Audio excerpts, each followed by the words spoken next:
বিদ্যাসাগর এই পড়াশোনাটা চালু করে একদম ঠিক করেনি। তার চেয়ে বরং ঘুরতে যাওয়া, ফোন ঘাটা, ভালো ভালো খাবার খাওয়া, শপিং করা, এইগুলো চালু করে দিয়ে গেলে ভালো হতো। বেকার বেকারই এইসব চিন্তা ভাবনাগুলো আমি করছি, এগুলো ভাবতেই ভালো লাগে। পড়াশোনা তো সেই আমাকে করতেই হবে, কিন্তু আমার তো পড়াশোনা করতে একদম ভালোই লাগে না। সেটা আমার মা বাবাকে কি করে বোঝাবো? আরে বাস, আমি তো ভুলেই গেছিলাম, সামনে আমার একটা বিয়ে বাড়ি আছে। আচ্ছা, আমি কোন ড্রেসটা পরবো?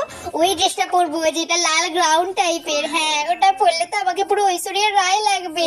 আমার এইসব কথাগুলো মা আবার শুনতে পাচ্ছে না তো, শুনতে পেলে আমাকে মেরে একগুলো পিঠে ছাল তুলে দেবে। 5, 6, 7, 8 আর 3 দিন আছে, তাহলে আমার এক্সাম শেষ হয়ে যাবে। তখন আমি দারুণ ভাবে মজা করব। দূর দেখ, এই পড়াশোনাগুলো হয় ঠিক আছে, এই পরীক্ষাগুলো কেন হয় জানি না, ভালো লাগে না। তারপর আবার রেজাল্ট বেরোলে তখন আমার মায়ের মার খেতে হয়। আমার মনে হচ্ছে আমি এইবারেও ফেল করে যাব, মায়ের কাছে উদুম কেলানি খাবো। তখন আমি কি করব, কোন দিকে যাবো? যদি ফেল করি, মা নির্ঘাত আমার রিক্সাওয়ালার সাথে বিয়ে দিয়ে দেবে। না বাবা, আমি পড়ি।